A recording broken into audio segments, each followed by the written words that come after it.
आज मैं आप लोगों को वो चीज़ें बताने जा रहा हूँ जिनसे रोज़ा टूट जाता है, लेकिन सिर्फ़ क़ज़ा लाज़िम होती है, कफ़ारा लाज़िम नहीं होता है।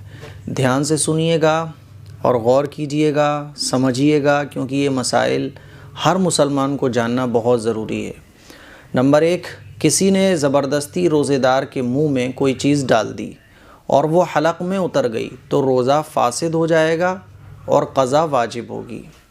समझ रहे हैं? ज़बरदस्ती कोई रोज़ेदार को कोई चीज़ खिला दे, मुंह में कोई चीज़ डाल दे और वो हलक़ से नीचे उतर जाए तो फिर रोज़ा टूट जाता है और इस रोज़े की फिर क़ज़ा वाजिब होगी।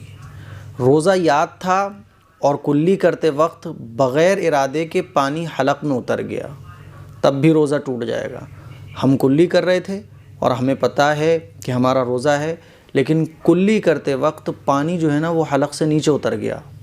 हम तो नहीं चाह रहे थे, लेकिन गलती से पानी हलक़ में चला गया तो रोज़ा टूट जाएगा और इस रोज़े की फिर क़ज़ा लाज़िम होगी।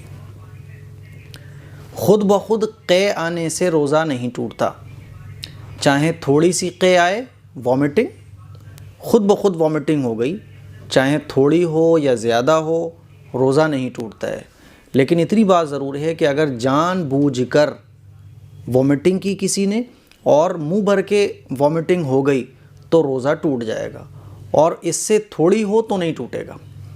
बाज़ लोग ये समझते हैं कि वॉमिटिंग होने से रोज़ा टूट जाता है, तो इस सिलसिले में मसले को अच्छे तरीके से समझें कि अगर वॉमिटिंग हमने ख़ुद की है जानकर और वो इतनी है कि मुंह भर जाता है उससे, यानी मुंह भर के है, इतनी ज़्यादा है, तो फिर रोज़ा टूट जाएगा। लेकिन अगर जानकर हमने वॉमिटिंग की और वो थोड़ी सी हुई तो इससे रोज़ा नहीं टूटेगा।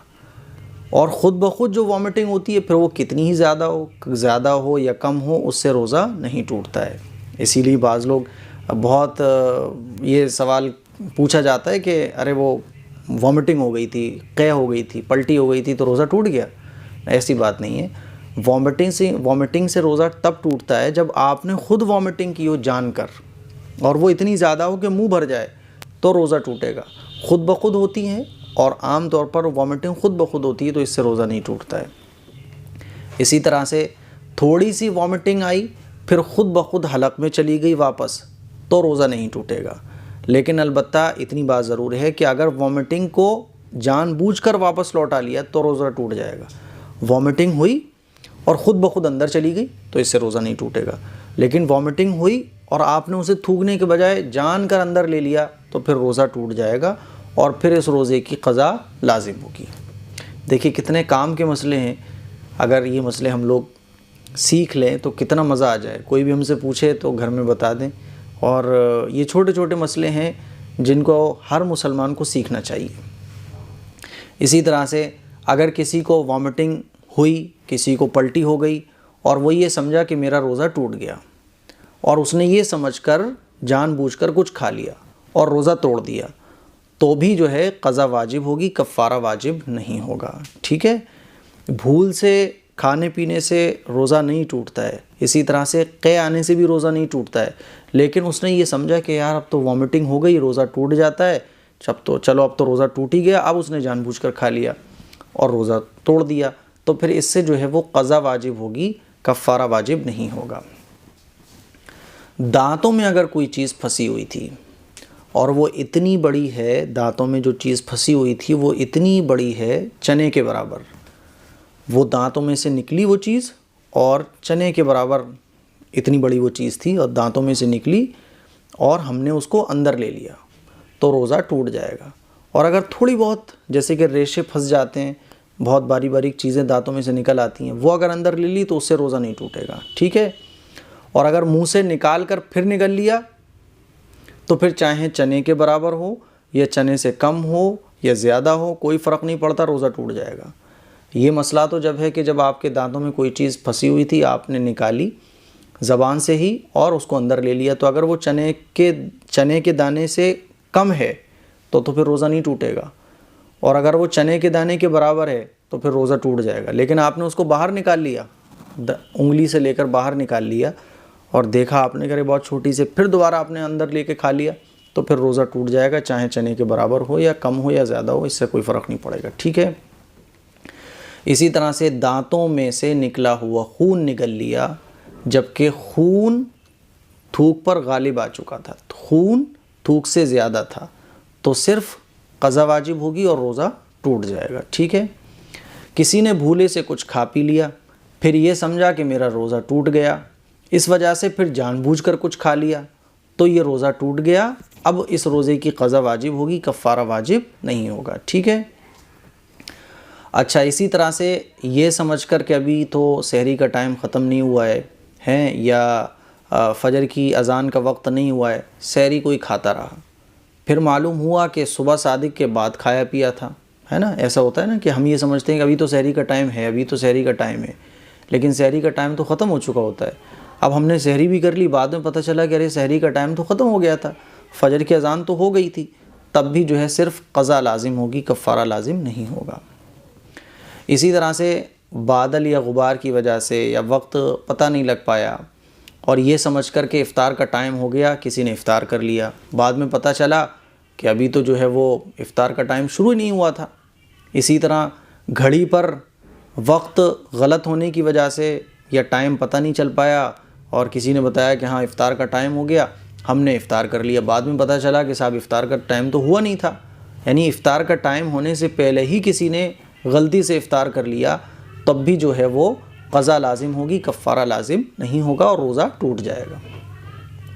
रमज़ान मुबारक के अलावा और दिनों में भी कोई रोज़ा जानबूझकर तोड़ दिया, तब भी क़ज़ा लाजिम होती है, कफ़ारा लाजिम नहीं होता है। कफ़ारा जो है वो सिर्फ़ रमज़ान के रोज़े पर लाजिम होता है। ठीक है।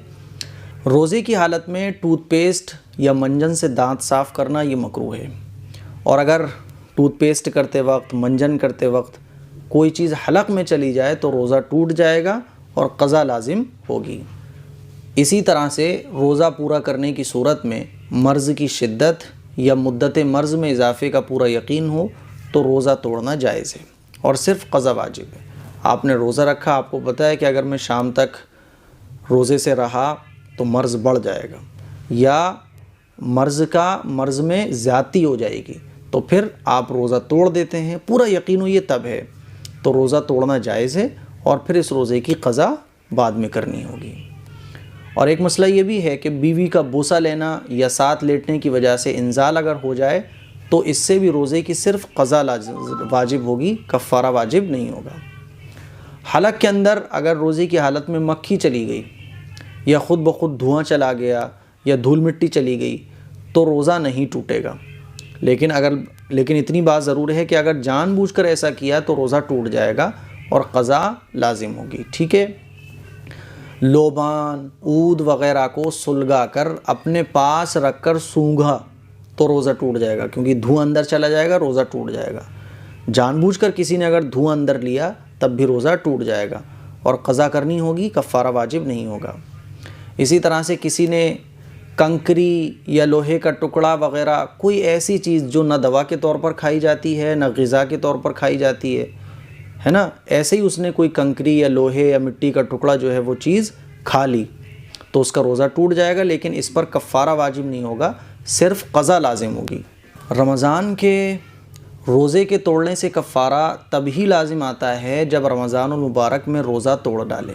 रमज़ान के अलावा रोज़े के तोड़ने से कफ़ारा वाजिब नहीं होता है, चाहे जिस तरह तोड़े, अगरचे वो रोज़ा रमज़ान की क़ज़ा ही का क्यों ना हो। ठीक है। अच्छा, इन्हेलर से रोज़ा टूट जाता है, सिर्फ़ क़ज़ा लाजिम होती है। पखाने की जगह में अंदर की तरफ कोई तर चीज़ या दवा लगाई जाए तो रोज़ा टूट जाएगा, क़ज़ा लाजिम होगी। मस्टरबेशन और मुश्तज़नी करने से रोज़ा टूट जाता है, क़ज़ा लाजिम होगी। तो ये वो चीज़ें थीं कि जिनके करने से रोज़ा टूट जाता है, लेकिन सिर्फ़ क़ज़ा लाजिम होती है, कफ़ारा लाजिम नहीं होता है।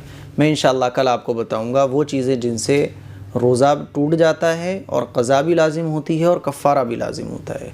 इस क्लिप को शेयर करें। अस्सलामु अलैकुम वरहमतुल्लाहि वबरकातुहू।